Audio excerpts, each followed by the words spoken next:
నమస్తే SP news కి స్వాగతం. ముందుగా హెడ్లైన్స్.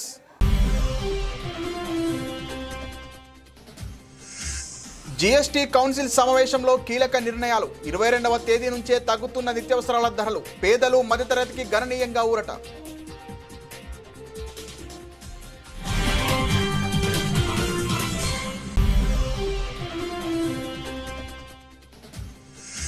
భారత్కు అండగా రష్యా. అమెరికాపై పుతిన్ తీవ్ర వ్యాఖ్యలు. ఆసియా శక్తులను ట్రంప్ అనగదొక్కాలని చూస్తున్నారని విమర్శ.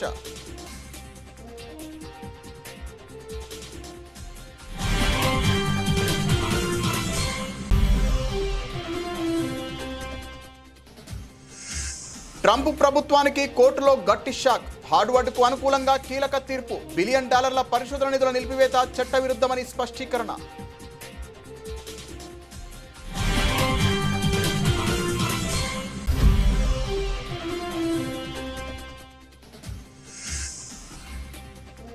ప్రధాని నరేంద్ర మోదీ అధ్యక్షతన కేంద్ర కేబినెట్ సమావేశం. 70,000 మందికి ఉపాధి అవకాశాలు.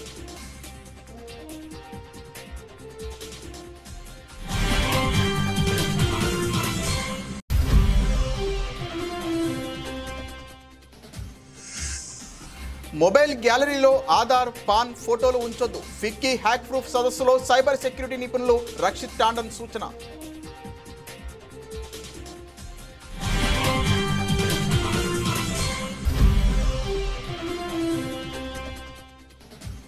మేడారం మాస్టర్ ప్లాన్ పై సమీక్ష నిర్వహించిన మంత్రులు సురేఖ, సీతక్క, అడ్లూరి లక్ష్మణ్. మహాజాతరకు ముందే పనులు పూర్తి చేయాలని ఆదేశం.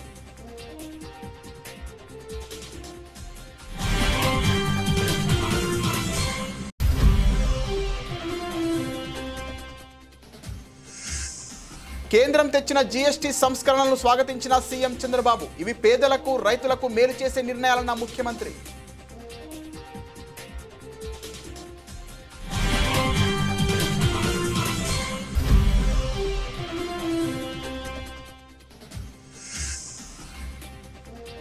కవితపై పరోక్షంగా తీవ్ర వ్యాఖ్యలు చేసిన నిరంజన్ రెడ్డి. బ్రహ్మంగారికి సిద్ధప్పల, కేసీఆర్ కు హరీష్ అలా అని వ్యాఖ్య.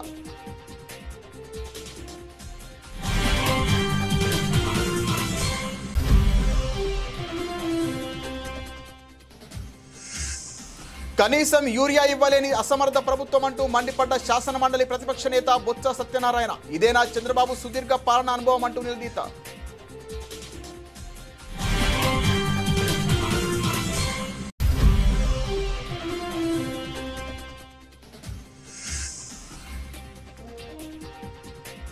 యూరియా కోసం రైతుల తిప్పలు. క్యూ లైన్లో చెప్పులు, చెట్ల కొమ్మలు, రాళ్లు, సద్ది మూటలు.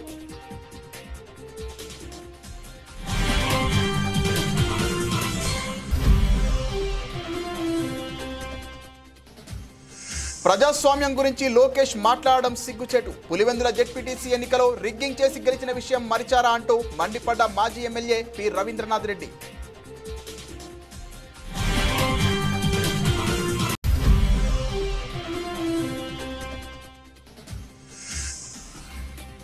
రేపు తెలంగాణ వ్యాప్తంగా రేషన్ షాపుల బంద్కు పిలుపు. ఎన్నికల హామీలు నెరవేర్చడం లేదని డీలర్ల ఆరోపణ.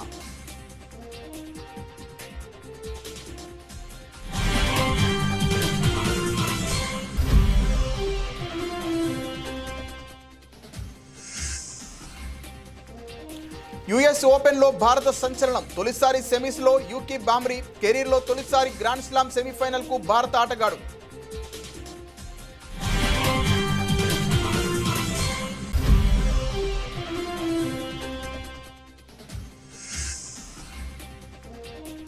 ఇరవై ఏళ్ల సినీ ప్రస్థానం పూర్తి చేసుకున్న అనుష్క.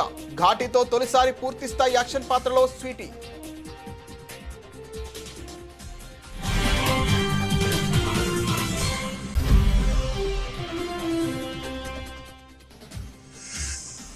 జీఎస్టీ దెబ్బకు స్టాక్ మార్కెట్లలో పండగ. లాభాల సునామీ. ఆరంభంలోనే 900 పాయింట్లు ఎగిసిన Sensex.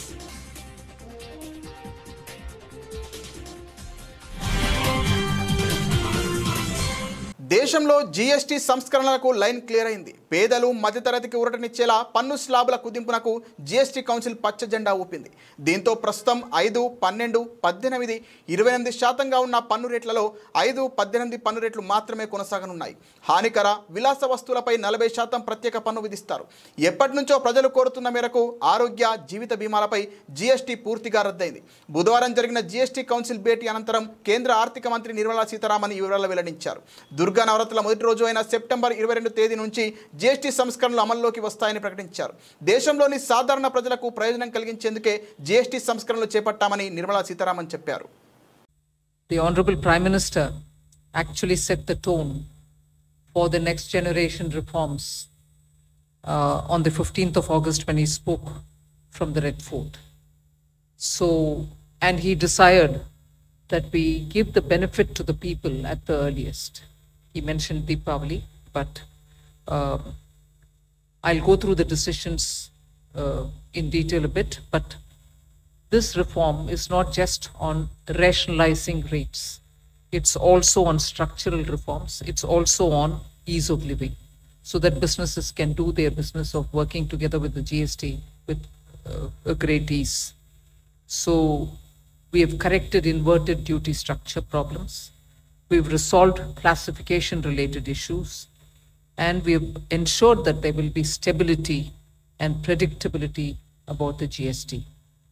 Rate rationalization, of course, we've reduced the slabs. There shall be only 2 slabs, and we are addressing also the issues of compensation cess. Ease of living, simplify. Bharat, China వంటి దేశాలపై America అనుసరిస్తున్న తీరును Russia అధ్యక్షుడు Vladimir Putin తీవ్రంగా తప్పుబట్టారు. భారీ సుంకాలతో ఆ దేశాలను ఆర్థికంగా దెబ్బతీయాలని చూడటం సరికాదని ఆయన విమర్శించారు. అమెరికాతో సుంకాల వివాదం నడుస్తున్న వేళ భారత్కు మద్దతుగా పుతిన్ చేసిన ఈ వ్యాఖ్యలు అంతర్జాతీయంగా ప్రాధాన్యం సంతరించుకున్నాయి. చైనా పర్యటనలో ఉన్న పుతిన్ ఎస్సీఓ సదస్సు అనంతరం మీడియాతో మాట్లాడారు. ఆసియాలోని 2 అతిపెద్ద శక్తులైన భారత్, చైనాలను అణగదొక్కేందుకు ట్రంప్ ప్రభుత్వం ఆర్థిక ఒత్తిడిని ఒక ఆయుధంగా ఉపయోగిస్తోందని ఆయన ఆరోపించారు. ఈ 2 దేశాల మధ్య భాగస్వామ్యాన్ని బలహీనపరిచేందుకే అమెరికా ఇలాంటి చర్యలకు పాల్పడుతోందని అన్నారు. భారత్, చైనాలు దాదాపు 150 కోట్ల జనాభా చొప్పున శక్తివంతమైన ఆర్థిక వ్యవస్థలుగా ఎదుగుతున్నాయి. ఇప్పటికీ వారిని అణగదొక్కాలని మాట్లాడడం సరికాదు. భాగస్వాములతో మాట్లాడేటప్పుడు సరైన పదాలు వాడాలి అని పుతిన్ స్పష్టం చేశారు. You have countries like India, almost 1.5 billion people, China, with powerful economies, but they also have their own domestic political mechanisms and laws. So when somebody tells you that they're going to punish you, you have to think, how can the leadership of those countries, of those big countries, which had difficult periods in their history too, that had to do with colonialism, with attacks on their sovereignty during prolonged periods of time, you have to understand that ప్రతిష్టాత్మక Harvard విశ్వవిద్యాలయం విషయంలో Trump ప్రభుత్వానికి America federal కోర్టులో గట్టి ఎదురుదెబ్బ తగిలింది. యూనివర్సిటీకి కేటాయించిన బిలియన్ల డాలర్ల పరిశోధన నిధులను నిలిపివేయడం చట్టవిరుద్ధమని కోర్టు బుధవారం స్పష్టం చేసింది. యూది వ్యతిరేకతను ఒక సాకుగా చూపి దేశంలోని అగ్రశ్రేణి విశ్వవిద్యాలయాలపై ప్రభుత్వం సైద్ధాంతిక దాడికి పాల్పడిందని US district court for Massachusetts judge Allison Burroughs సంచలన వ్యాఖ్యలు చేశారు. వివరాల్లోకి వెళితే ఈ ఏడాది ఏప్రిల్ 11న ట్రంప్ యంత్రాంగం హార్వర్డ్ విశ్వవిద్యాలయానికి పలు డిమాండ్లతో కూడిన లేఖను పంపింది. క్యాంపస్లో యూది వ్యతిరేకతను అరికట్టాలని, కొన్ని మైనారిటీ వర్గాలకు అనుకూలంగా ఉండే వైవిధ్య, ఈక్విటీ, ఇంక్లూజన్ కార్యక్రమాలను పూర్తిగా రద్దు చేయాలని ఆదేశించింది. అయితే ఈ డిమాండ్లను హార్వర్డ్ తిరస్కరించడంతో ఏప్రిల్ 14న ప్రభుత్వం కఠిన చర్యలు తీసుకుంది. బహుళ సంవత్సరాల గ్రాంట్ల క్రింద రావాల్సిన $2.2 బిలియన్ తో పాటు $60 మిలియన్ కాంట్రాక్టు విలువను ఫ్రీజ్ చేస్తున్నట్లు ప్రకటించింది. ప్రభుత్వ చర్య అమెరికా రాజ్యాంగంలోని మొదటి సవరణ, పౌర హక్కుల చట్టంలోని టైటిల్ 6 నిబంధనలను ఉల్లంఘించేలా ఉందని జడ్జి బరోస్ తన తీర్పులో పేర్కొన్నారు.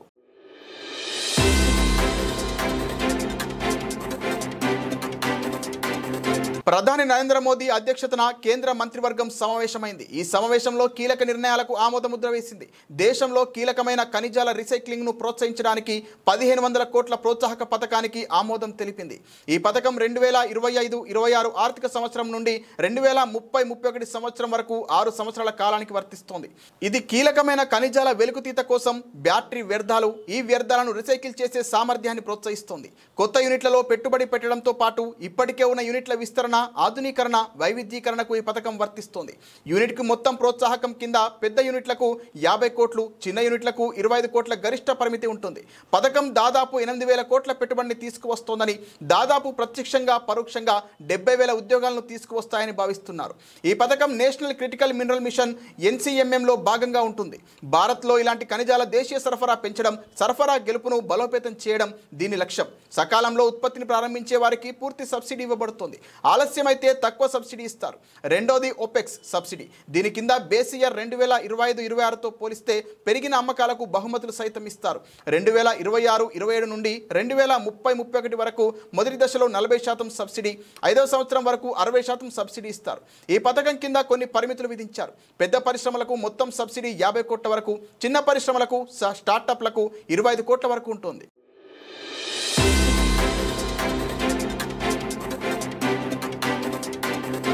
మొబైల్ ఫోన్ గ్యాలరీలో ఆధార్, పాన్ కార్డులు, ఫోటోలను ఉంచుకోవద్దని ప్రముఖ సైబర్ సెక్యూరిటీ నిపుణుడు రక్షిత్ టాండన్ సూచించారు.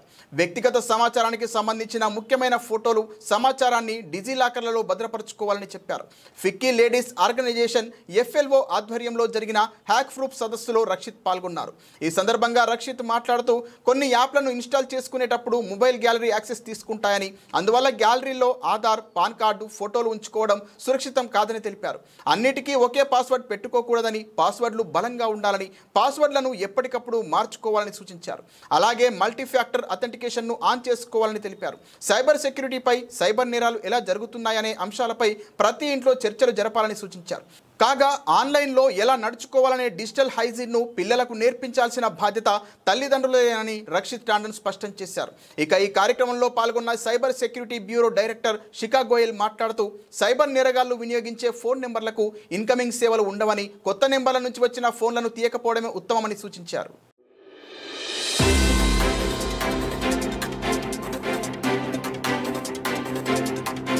తెలంగాణ ఆత్మగౌరవానికి ప్రతీకలైన మేడారం సమ్మక్క సారలమ్మ వనదేవతల జాతర ఖ్యాతి ఖండాంతరాలు దాటాలని, ఈ మేరకు మహాజాతర నిర్వహిస్తున్నట్లు మంత్రి కొండా సురేఖ, దనసరి అనసూయ సీతక్క, అడ్డూరి లక్ష్మణ్ కుమార్ తెలిపారు.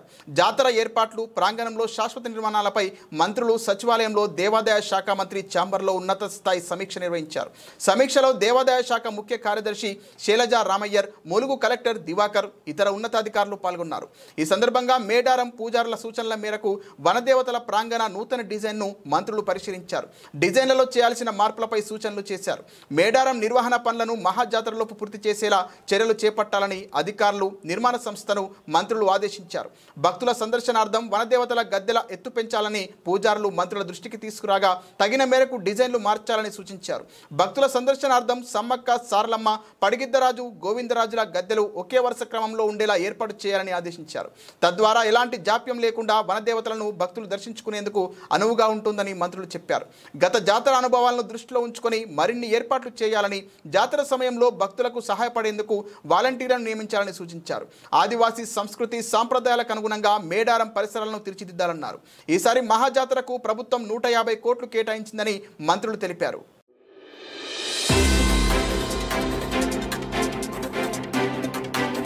జీఎస్టీ స్లాబ్లు తగ్గిస్తూ కేంద్రం తీసుకున్న నిర్ణయంపై ఆంధ్రప్రదేశ్ ముఖ్యమంత్రి చంద్రబాబు నాయుడు హర్షం వ్యక్తం చేశారు. జీఎస్టీ స్లాబ్లను మారుస్తూ తీసుకొచ్చిన సంస్కరణలన్నీ స్వాగతిస్తున్నట్లు చెప్పారు.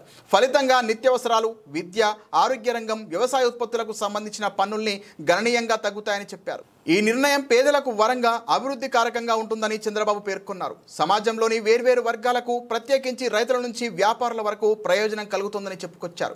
జీఎస్టీ స్లాబ్స్ తగ్గిస్తూ విప్లవాత్మక నిర్ణయం తీసుకున్న ప్రధాని నరేంద్ర మోదీకి, ఆర్థిక మంత్రి నిర్మలా సీతారామన్కి అభినందనలు తెలియజేస్తున్నట్లు చంద్రబాబు పేర్కొన్నారు.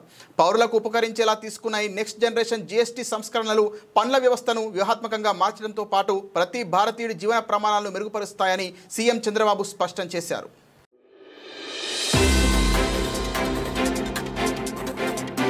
మాజీ మంత్రి హరీష్ రావును లక్ష్యంగా చేసుకుని కవిత చేసిన విమర్శలపై ఆ పార్టీ సీనియర్ నేత మాజీ మంత్రి నిరంజన్ రెడ్డి తీవ్రంగా స్పందించారు. పరోక్షంగా కవితను ఉద్దేశిస్తూ ఆయన ఘాటు వ్యాఖ్యలు చేశారు. కొందరు ఎవరి ప్రయోజనాల కోసమో హరీష్ రావును లక్ష్యంగా చేసుకున్నారని నిరంజన్ రెడ్డి మండిపడ్డారు.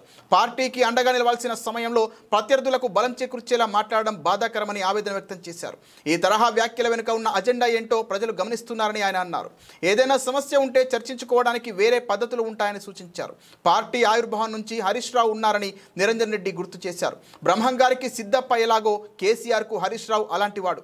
జలదృశ్యంలో పార్టీ గద్దె కడిగింది, జెండా కట్టింది కూడా హరీష్ రావే అని ఆయన అన్నారు. శత్రువు పైచేయి సాధించకుండా ఉండాలంటే మనం ఎటువంటి వ్యూహాత్మకమైన అడుగులు వేయాలి, ఇట్లా అనేక రకాల అంశాల మీద అనేక ఉద్యమాలను అధ్యయనం చేసి ఆయా సందర్భాల్లో ప్రభుత్వాలు వివరించినటువంటి తీరుని చాలా క్షుణ్ణంగా లోతుగా అధ్యయనం చేసినటువంటి మొదటి 1/2 మందిలో నేను ఒకటి. 1/2 లేదా డజన్ అనుకుందాం. ఇక అప్పటి నుంచి హరీష్ ఉన్నాడు. ఉండడం కాదు, ఎదురు చెప్పకుండా ప్రశ్నించకుండా ఏమి చెప్తే అది చేసినటువంటి బ్రహ్మం గారికి, వీరబ్రహ్మం గారి చరిత్రలో మనం చూస్తాం. సిద్ధయ్య అని ఉంటాడు.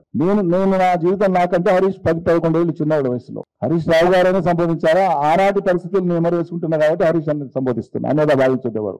సిద్ధయ్య లాగా వీరబ్రహ్మం గారి కథలో సిద్ధయ్య గురించి మీకు తెలిసే ఉంటుంది. తన సొంత వాళ్లను అక్కడ కుళ్ళినటువంటి కుక్కల కుళ్ళిన ఆ మాంసం, అక్కడ కుళ్ళిన మాంసం ఉంది, మీరు భుజించండి అని చెప్తే అది కుళ్ళింది. రైతుల విషయంలో కూటమి సర్కార్ రాక్షసత్వం ప్రదర్శిస్తోందని, కనీసం యూరియా కూడా ఇవ్వాలని అసమర్థ ప్రభుత్వం ఇదని శాసన మండలి ప్రతిపక్ష నేత బొత్స సత్యనారాయణ మండిపడ్డారు. కాకినాడలో మాజీ ఎమ్మెల్యే ద్వారంపూడి చంద్రశేఖర్ రెడ్డి క్యాంపు కార్యాలయం ఆయన పార్టీ నేతలతో కలిసి మీడియా సమావేశం నిర్వహించారు.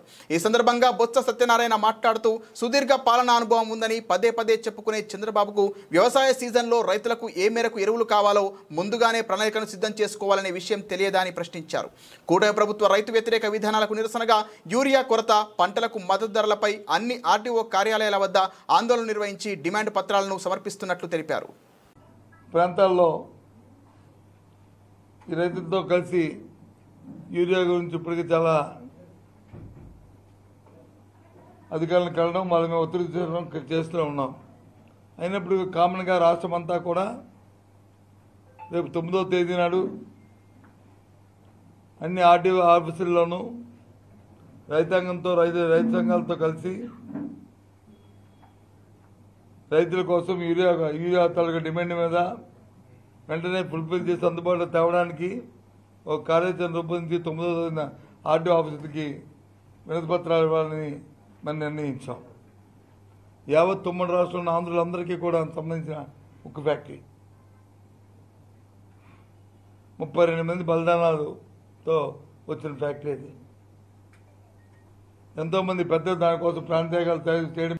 యాదాద్రి, భువనగిరి, సూర్యాపేట జిల్లాల్లో యూరియా కోసం రైతులు పడరాని పాట్లు పడుతున్నారు. పొలం పనులు వదిలి సహకార సంఘాల వద్ద కాపు కాస్తున్నారు. తిండి తిప్పలు మాని ఎండ వానను లెక్క చేయకుండా యూరియా కోసం తిప్పలు పడుతున్నారు.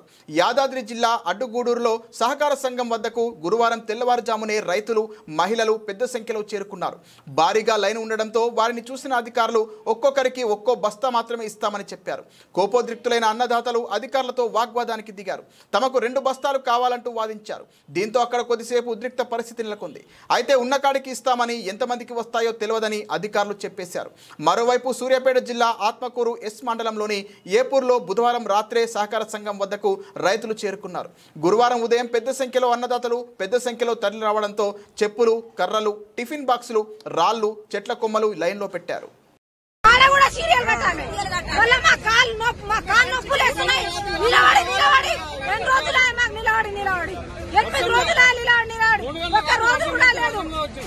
కలుపు తీసి నేను ఈ మందు కోసమే తిరుగుతున్నా. మందు కోసమే, యూరియా కోసమే తిరుగుతున్నా. 15 రోజులే తిరిగి కాళ్ళు నొప్పులు పెడుతున్నా, జ్వరం వస్తుంది. పిల్లలేమో ఇంటికాడ లబలబ మొత్తుకుంటూ ఏం చేయాలి? అట్లా అవుతుంది పరిస్థితి. డిఫాక్టో సీఎంగా వ్యవహరిస్తున్న మంత్రి నారా లోకేష్ పులివెందుల జెడ్పీటీసీ ఉప ఎన్నికల్లో ప్రజాస్వామ్యం గెలిచిందని మాట్లాడడం సిగ్గుచేటని మాజీ ఎమ్మెల్యే వైఎస్ఆర్ కడప జిల్లా అధ్యక్షుడు పి రవీంద్రనాథ్ రెడ్డి మండిపడ్డారు. వైఎస్ఆర్ కడప జిల్లా పార్టీ కార్యాలయంలో మాజీ MLA, MLC Ramasubba Reddy, Raghurama Reddy party ముఖ్య నేతలతో కలిసి మీడియా సమావేశం నిర్వహించారు. ఈ సందర్భంగా రవీంద్రనాథ్ రెడ్డి మాట్లాడుతూ అంబేద్కర్ రాజ్యాంగాన్ని తుంగలో తొక్కి రెడ్ బుక్ రాజ్యాంగాన్ని అమలు చేస్తున్న నారా లోకేష్ ప్రజాస్వామిక విలువల గురించి మాట్లాడడం విడ్డూరంగా ఉందని ఆగ్రహం ఆగ్రహంతో ఆక్షేపించారు. పులివెందుల ఒంటిమిట్ట జెడ్పీటీసీ ఎన్నికల్లో పోలీసులను అడ్డం పెట్టుకుని కిరాయి మూకలతో రిగ్గింగ్ చేసి గెలిచిన విషయాన్ని లోకేష్ మర్చిపోయారని ప్రశ్నించారు. చివరికి ప్రతిపక్ష నేత వైఎస్ జగన్ పులివెందుల పర్యటన సందర్భంగా వచ్చిన అభిమానుల గురించి కూడా సోషల్ మీడియా వేదికగా లోకేష్ తన అక్కసును వెళ్లగక్కున్నాడని, రాజకీయంగా దిగజారుడు కామెంట్లు చేశాడని ఆగ్రహం వ్యక్తం చేశారు. నిన్న నారా లోకేష్ గారు వైఎస్ఆర్ కడప జిల్లాకు రావడం జరిగింది. నాడు అనేది అందరితో కలిసి రావడం జరిగింది. సో ఇది సపరేట్గా జిల్లాకు వస్తున్నాడు అంటే నిజంగా కూడా ప్రజలు ఎక్స్పెక్ట్ చేస్తారు. అలాగే మహానాడులో గొప్పగా చెప్పడం జరిగింది. స్టీల్ ఫ్యాక్టరీ అంతా 4 నెలల కిందటనే, అంటే మహానాడు అయిపోయిన తర్వాత మరుసటి నెలలోనే 12వ తారీఖు కల్లా భూమి పూజ జరుగుతుందని చెప్పి గొప్పలు చెప్పి పోవడం జరిగింది. ఇంతవరకు దానిపైన ఏమన్నా రివ్యూ చేస్తారేమో, ఎంతవరకు వచ్చింది ఏం కథ అని చెప్పేసి ఇవన్నీ కూడా చూసే కార్యక్రమం జరుగుతుంది. అది కాకుండా విద్యాశాఖ మంత్రి కాబట్టి స్కూళ్ళన్నీ విజిట్ చేసి ఇవన్నీ కూడా ఏదైనా స్కూళ్ళకు సంబంధించి మంచి జరుగుతుందేమో అని చెప్పేసి అనుకోవడం జరుగుతుంది. సో అవన్నీ ఏమీ చేయకోకుండా ఊరికే ఆయన ఎవరో పుట్టిన బిడ్డకు తెలంగాణలో రేషన్ పంపిణీపై రేపు ప్రభావం పడనుంది. ప్రభుత్వం ఇచ్చిన హామీలను నెరవేర్చడంలో విఫలమైందని ఆరోపిస్తూ రేషన్ డీలర్లు రాష్ట్ర వ్యాప్త బంద్కు పిలుపునిచ్చారు. దీంతో రేపు రాష్ట్రంలోని అన్ని రేషన్ దుకాణాలు మూతపడనున్నాయి. ఎన్నికలకు ముందు తమకు నెలకు 5,000 గౌరవ వేతనం ఇస్తామని, కమిషన్ పెంచుతామని ప్రభుత్వం హామీ ఇచ్చిందని, అయితే అధికారంలోకి వచ్చి 21 నెలలు గడుస్తున్నా వాటిని పట్టించుకోవడం లేదని తెలంగాణ రేషన్ డీలర్ల సంక్షేమ సంఘం ఆరోపించింది. వీటితో పాటు డీలర్ల కుటుంబాలకు హెల్త్ కార్డులు మంజూరు చేయాలని, దుకాణాల అద్దె, బియ్యం దిగుమతి ఛార్జీలను కూడా ప్రభుత్వమే చెల్లించాలని వారు డిమాండ్ చేస్తున్నారు. గత 5 నెలలుగా కమిషన్ బకాయిలతో పాటు గన్ని బ్యాగుల బిల్లులను కూడా ప్రభుత్వం చెల్లించకపోవడంపై డీలర్లు తీవ్ర అసంతృప్తి వ్యక్తం చేస్తున్నారు.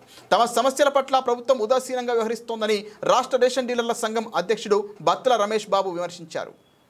తెలంగాణ రాష్ట్ర రేషన్ డీలర్ల సంక్షేమ సంఘం అధ్యక్షుడిని బత్తుల రమేష్ బాబు మాట్లాడుతున్నాము. ఈ రోజు సోమాజిగూడ ప్రెస్ లో వివిధ జిల్లాలకు వెళ్లొచ్చిన జిల్లా అధ్యక్ష కార్యదర్శులు, తెలంగాణ రాష్ట్ర రేషన్ డీలర్ల కార్యవర్గం మొత్తం ఉంది. ఈ రోజు ఈ ప్రెస్ మీట్ ముఖ్య ఉద్దేశము, మాకు కాంగ్రెస్ ప్రభుత్వము 5 నెలల కమిటీ పాత బకాయిలు రాలేదు. ఈ సెంట్రల్ గవర్నమెంట్ ఇంతవరకు మాకు పాత బకాయిలు రాకుంటే రేషన్ డీలర్లు రాష్ట్ర వ్యాప్తంగా ఆర్థిక ఇబ్బందులతో తట్టుకోలేక వచ్చే పండుగల సీజన్ ఉన్నది కాబట్టి మాకు వెంటనే కమిషన్ విడుదల చేయాలనేది ముఖ్య ఉద్దేశము. మరియు కాంగ్రెస్ ప్రభుత్వం మేనిఫెస్టోలో పెట్టిన ప్రకారం రేషన్ డీలర్లకు గౌరవ వేతనము 300 రూపాయల కమిషన్ మన ప్రభుత్వం వచ్చిన వెంటనే మేము జీవో విడుదల. భారత టెన్నిస్ క్రీడాకారుడు యూకీ బాంబ్రీ తన కెరీర్లోనే ఒక చారిత్రాత్మక విజయాన్ని నమోదు చేశాడు. యుఎస్ ఓపెన్ పురుషుల డబుల్స్ విభాగంలో తొలిసారిగా సెమీఫైనల్కు చేరుకుని సంచలనం సృష్టించాడు. న్యూజిలాండ్కు చెందిన తన భాగస్వామి మైకెల్ వీనస్తో కలిసి ఆడుతున్న యూకీ బుధవారం జరిగిన క్వార్టర్ ఫైనల్ మ్యాచ్లో అద్భుత ప్రదర్శన కనబరిచాడు. కోర్టు 17లో జరిగిన హోరాహోరీ పోరులో ఈ ఇండో కివీ జోడీ 11వ సీడ్ ద్వయం నికోలా మెక్టిక్ రాజీవ్ రామ్లకు షాకిచ్చింది. 3 సెట్ల పాటు సాగిన ఈ మ్యాచ్లో యూకీ వీనస్ ద్వయం 6-3, 6-7, 6-3 తేడాతో విజయం సాధించి సెమీస్లో అడుగుపెట్టింది. అంతకుముందు ప్రీ క్వార్టర్స్లో 4వ సీడ్ జోడీపై గెలిచి ఈ జంట అందరి దృష్టిని ఆకర్షించింది. ఒకప్పుడు జూనియర్ వరల్డ్ నెంబర్ 1గా నిలిచి 2009లో ఆస్ట్రేలియన్ ఓపెన్ బాయ్స్ టైటిల్ గెలుచుకున్న 33 ఏళ్ల యూకీ బాంబ్రీ ఆ తర్వాత తీవ్రమైన గాయాలతో కెరీర్లో వెనుకబడ్డాడు. సింగిల్స్ నుంచి డబుల్స్కు మారిన తర్వాత ఇప్పుడు తన కెరీర్లోనే అత్యుత్తమ ప్రదర్శనతో గ్రాండ్ స్లామ్ సెమీఫైనల్కు చేరాడు. లియాండర్ పేస్, మహేష్ భూపతి, రోహన్ బోపన్న వంటి దిగ్గజాల తర్వాత భారత డబుల్స్ వారసత్వాన్ని యూకీ ముందుకు తీసుకెళ్తున్నాడు.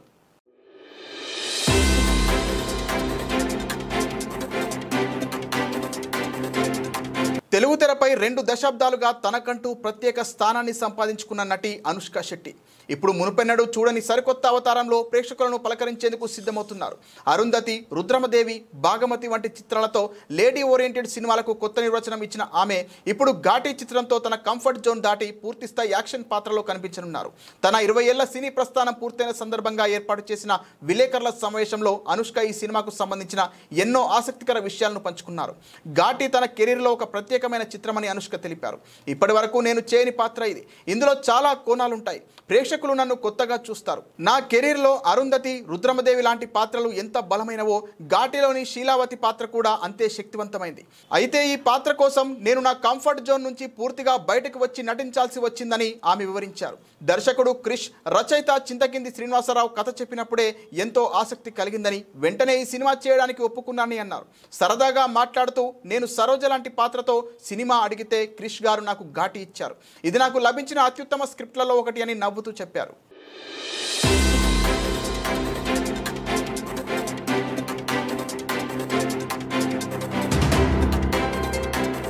కేంద్ర ప్రభుత్వం జీఎస్టీ వ్యవస్థలో చేపట్టిన చారిత్రాత్మక సంస్కరణలు స్టాక్ మార్కెట్లలో సరికొత్త ఉత్సాహాన్ని నింపాయి. ఈ సానుకూల పరిణామంతో గురువారం ఉదయం ట్రేడింగ్ ప్రారంభమైన వెంటనే సూచీలు పరుగులు పెట్టాయి. బీఎస్ఈ సెన్సెక్స్ ఒక దశలో ఏకంగా 888 పాయింట్లు ఎగబాకి 81,456 వద్దకు చేరింది. అదేవిధంగా ఎన్ఎస్ఈ నిఫ్టీ 265 పాయింట్ల లాభంతో 24,980 వద్ద తన జీవితకాల గరిష్ట స్థాయిని నమోదు చేసింది. ఆ తర్వాత కొంత ఒత్తిడికి లోనైనప్పటికీ సెన్సెక్స్ 650 పాయింట్ల లాభంతో ట్రేడ్ అవుతోంది. జీఎస్టీ కౌన్సిల్ నిన్న తీసుకున్న నిర్ణయాలు ఈ ర్యాలీకి ప్రధాన కారణంగా నిలిచాయి. సంక్లిష్టంగా ఉన్న పన్నుల విధానాన్ని సరళీకరిస్తూ ప్రస్తుతం ఉన్న పలు స్లాబుల స్థానంలో కేవలం 5%, 18% స్లాబులను మాత్రమే ప్రవేశపెట్టాలని నిర్ణయించింది.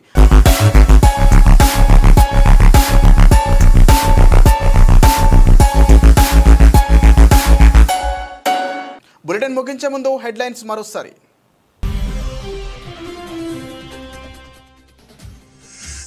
జీఎస్టీ కౌన్సిల్ సమావేశంలో కీలక నిర్ణయాలు. 22వ తేదీ నుంచే తగ్గుతున్న నిత్యావసరాల ధరలు. పేదలు, మధ్యతరగతికి గణనీయంగా ఊరట.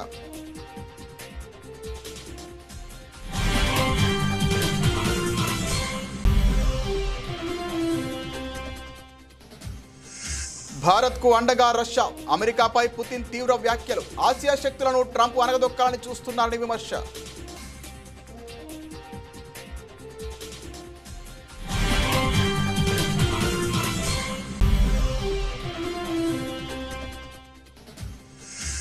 ట్రంప్ ప్రభుత్వానికి కోర్టులో గట్టి షాక్. హార్డ్వర్డ్కు అనుకూలంగా కీలక తీర్పు. $1 బిలియన్ పరిశోధన నిధుల నిలిపివేత చట్టవిరుద్ధమని స్పష్టీకరణ.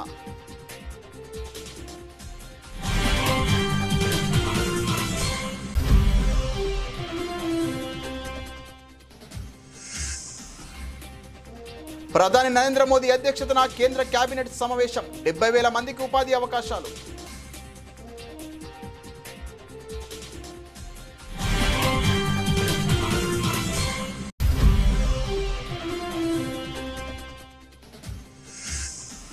మొబైల్ గ్యాలరీలో ఆధార్, పాన్ ఫోటోలు ఉంచొద్దు. ఫిక్కీ హ్యాక్ ప్రూఫ్ సదస్సులో సైబర్ సెక్యూరిటీ నిపుణులు రక్షిత్ టాండన్ సూచన.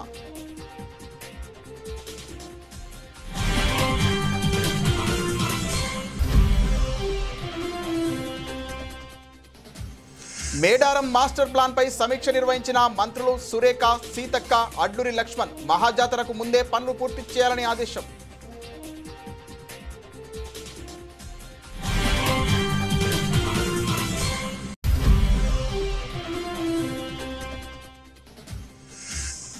కేంద్రం తెచ్చిన జీఎస్టీ సంస్కరణలను స్వాగతించిన సీఎం చంద్రబాబు. ఇవి పేదలకు, రైతులకు మేలు చేసే నిర్ణయాలన్న ముఖ్యమంత్రి.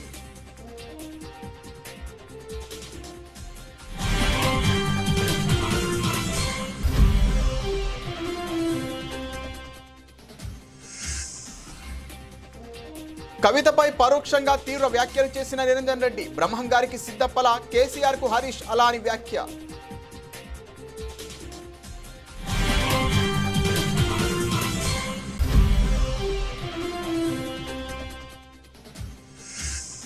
కనీసం యూరియా ఇవ్వలేని అసమర్థ ప్రభుత్వం అంటూ మండిపడ్డ శాసన మండలి ప్రతిపక్ష నేత బొత్స సత్యనారాయణ. ఇదేనా చంద్రబాబు సుదీర్ఘ పాలన అనుభవం అంటూ నిలదీత.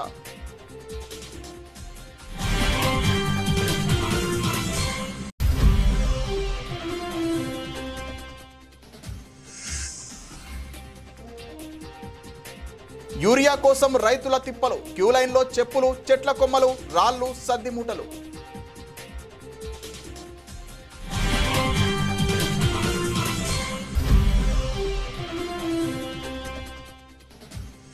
ప్రజాస్వామ్యం గురించి లోకేష్ మాట్లాడడం సిగ్గుచేటు. పులివెందుల జెడ్పీటీసీ ఎన్నికలో రిగ్గింగ్ చేసి గెలిచిన విషయం మరిచారా అంటూ మండిపడ్డ మాజీ MLA P Rabindranath Reddy.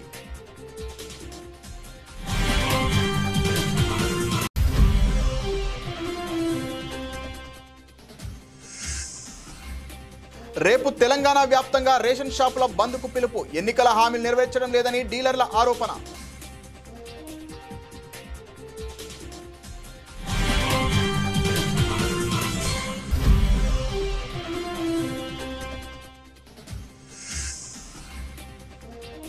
US open లో భారత సంచలనం. తొలిసారి సెమీస్ లో యూకీ బామ్రీ. కెరీర్ లో తొలిసారి గ్రాండ్ స్లామ్ సెమీఫైనల్ కు భారత ఆటగాడు.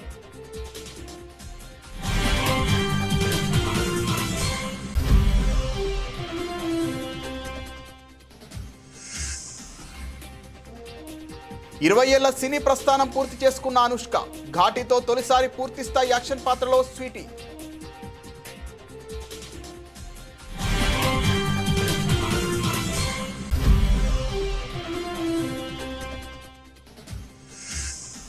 జీఎస్టీ దెబ్బకు స్టాక్ మార్కెట్లలో పండగ. లాభాల సునామీ. ఆరంభంలోనే 900 పాయింట్లు ఎగిసిన సెన్సెక్స్.